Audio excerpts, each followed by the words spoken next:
across southwest Myanmar is patchy. There seems to be a corridor of severe damage where homes and buildings have been destroyed and where the storm surge has caused untold mayhem. We're seeing a lot of power lines down, a lot of trees down, but then there are other areas that we've driven through that seem almost completely untouched.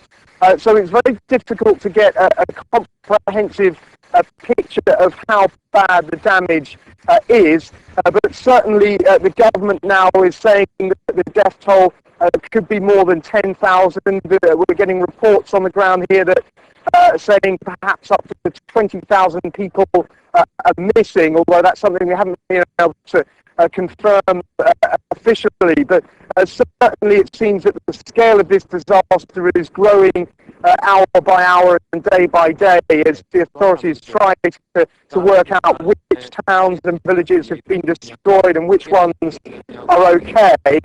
So far, the road system that we've travelled on seems to be in fairly good condition. The roads seem to be slightly built up from the surrounding flat, low-lying countryside. So they seem to have escaped much damage from the storm surge. There are a lot of trees down, and we're pushing into one of the more damaged areas to see the extent of the damage now. But certainly the reports that we're getting are that there are severe casualties, that there are entire towns and villages that have been very severely damaged indeed. Dan Rivers, CNN, outside Yangon, Myanmar.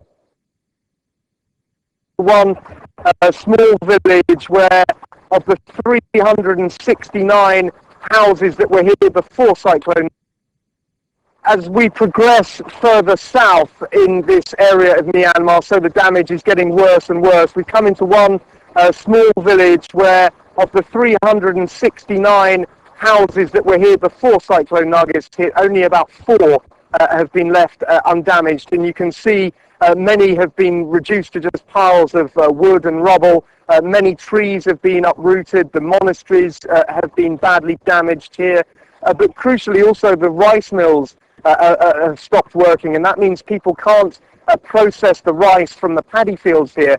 They say they only have about 5 days of edible rice right now, and unless those rice mills can be made to work, things are going to get very difficult for them indeed. As the situation further south from here, we're being told it's even worse, that there are large numbers of casualties, and that the damage continues as we push south through this disaster zone.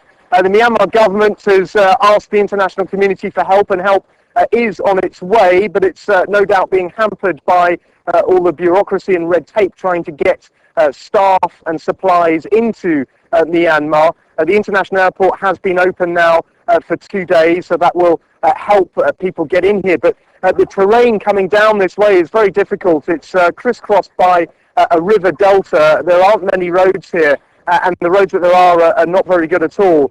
So it's going to be some time before we see major relief operations getting down this far south. Dan Rivers, CNN, Southern Myanmar.